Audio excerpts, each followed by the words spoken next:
Hello guys, nongeye kugusuhuza nitwa Jean Mustafa. Dore abahanzi batandatu bafite hiti bakurikiranwa kandi bakomeye mu mwaka wa 2026 ndetse n'uyu wa 2025 watubanjirije. Ati niye mpamvu twateguye uru rutonde ubu cyangwa se ubushakashatsi bwagaragaje ko abangaba ari bo bahanzi bafite icyerekezo mu mwaka wa 2026 uko ari batandatu, ndetse hakaza n'abandi bagenda babagwa mu ntege benshi kandi bafite n'impano, wumva ko bafite talent. Ariko nubwo hari abahanzi benshi bafite talent, hari n'abandi benshi bafite talent ariko badakundwa n'abafana. Uyu munsi rero abo bahanzi twatoranyije ni bahanzi bafite abafana bakurikiranwa kuri social media zabo nka za YouTube, Instagram, Spotify ndetse n'izindi mbuga zose zicuruza umuziki. Tukagenda ku bitaramo bakoze ndetse na awards bafashe. Ese wowe urabyumva ute? Aya magambo murabizi ari gucicikana ngo Bruce Melody ni 001 hagati ye na The Ben. Mbese harimo impaka zigiye zitandukanye ku bafana. Abafana ba The Ben baravuga ati The Ben niwe 001, abafana ba Bruce Melody bakavuga ati Munyakazi niyogere kabisa. Ariko ibyo byose mwatekerezaga muvuga ko Bruce Melody ari we wa mbere hano mu Rwanda, ibyo bintu mubisige muri ya mwaka wa 2025 mutangirane n'ibishyashya muri 2026 kuko 2026 hagiye gushya kabisa. Ariko ibyo ngibyo siko biri.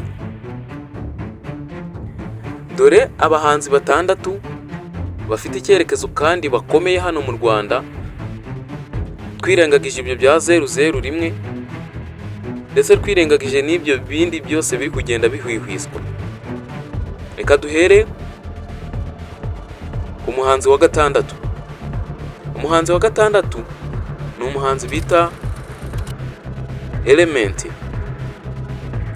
Buriya ni umuhanzi ukunzwe cyane ndetse n'umuhanzi ufite tara ya danger binyuze mu ndirimbo agenda akora, kandi ngira ngo namwe mujya muzibona.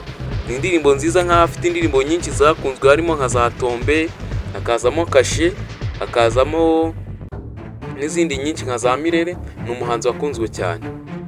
Rero akaba aje mu bahanzi batandatu mu mwaka wa 2026 bahanzi bafite icyerekezo ndetse barya na hiti ugereranyije n'abandi hano mu Rwanda. Akaba ari umuhanzi wa gatandatu.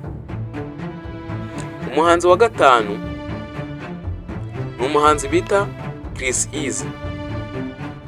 Chris Easy nawe muramuzi, ni umuhanzi ukunda kuririmba indirimbo zerekeranye n'abana. Akoresha injyana y'abakiri bato, azwi mu ndirimbo nka Inana, Ndabikora, Sekoma, Jugumira ndetse n'izindi. Yakeka ni umuhanzi ukundwa cyane, indirimbo ze zikinwa cyane ndetse ni n'umuhanzi ushimisha abafana be ku rubyiniro. Uwo niwe muhanzi wa gatanu ufite icyerekezo mu mwaka wa 2026. Umuhanzi wa kane ni umuhanzi bita Meddy. Ngira ngo nawe muramuzi, ubu atuye muri USA cyangwa se muri Leta Zunze Ubumwe za Amerika. Azwi mu ndirimbo nka Slowly, My Vow, Dusuma, Fit Otile Brown. Afite n'izina rikomeye mu karere. Ati impamvu Meddy aje ku mwanya wa kane ni iyihe mpamvu? Meddy muzi ko ni umuntu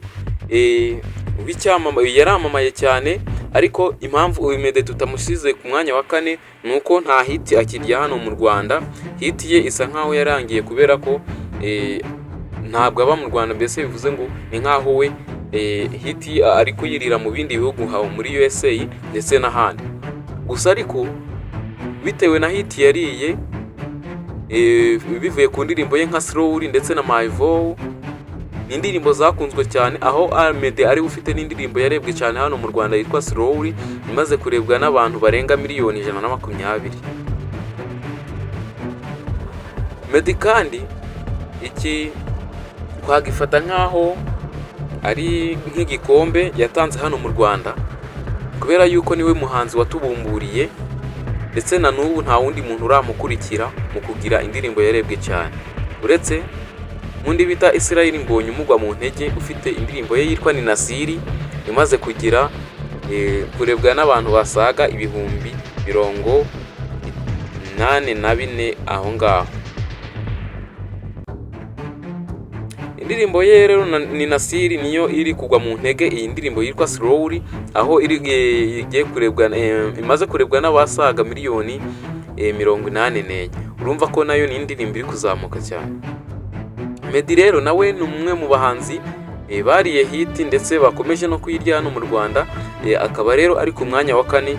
Gusa impamvu ari ku mwanya wa 4 nuko atagikunda gukorera ibitaramo hano mu Rwanda, niyo mpamvu ari kujya yigizwe inyuma gake gake n'abahanzi bakiri batoya nka ba Chris Easy ndetse n'abandi.